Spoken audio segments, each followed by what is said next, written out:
Sveicu jūs Latviešu fonda pilnsapulcē. Mani sauc Rita Grenze, un es jau 3. gadu šeit darbojos padomē kā padomes sekretāre.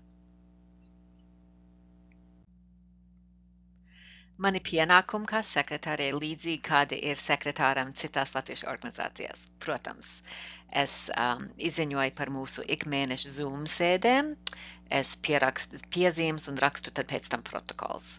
Es arī piedalos visās klātienes sēdēs, piemēram, mēs pagājušo pavasaru bijām Losandželosā, kur mēs pārunājam iesniegtos projektus, pieprasījumus saņemt finansējumu no Latviešu fonda.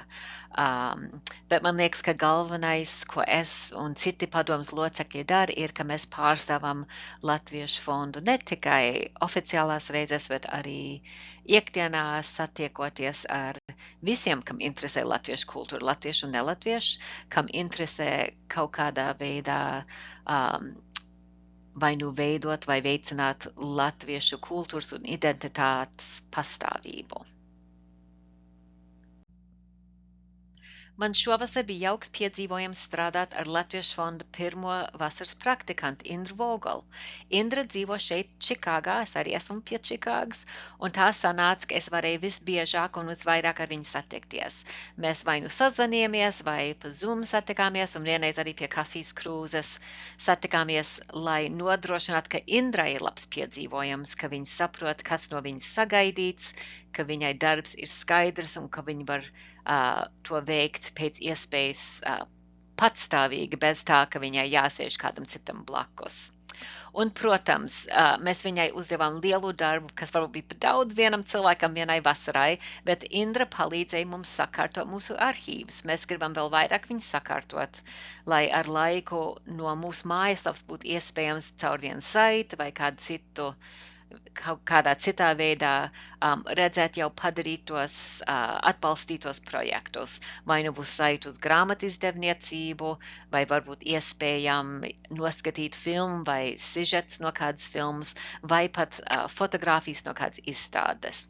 Paldies Indrai par lielo darbu, arī par centieniem veidot sociālo mēdīju kampaņu. Mēs esam ārkārtīgi priecīgi par to, ka tu biji pie mums šovasar. Un paldies Amerikas Latviešu apvienībai, kas deva mums iespēju paņemt vasaras praktikantu.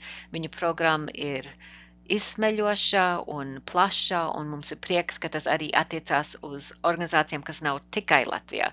Paldies Amerikas Latviešu apvienību, mēs ceram uz turpmāku sadarbību. Kā pēdējais es gribēju pieminēt Latviešu fonda zīmolpreces. Pirms dažiem gadiem mēs izveidojam pirmoreiz mugursomiņus, kurus piedāvājām kā dāvanu Latviešu vasaras vidusskolas beidzējām. It sevišķi pandēmijas laikā mēs gribējām kaut ko jauku darīt šiem jauniešiem, kas izturēja klātienes un neklātienes skolas un tomēr beidza savu vasaras vidusskolu.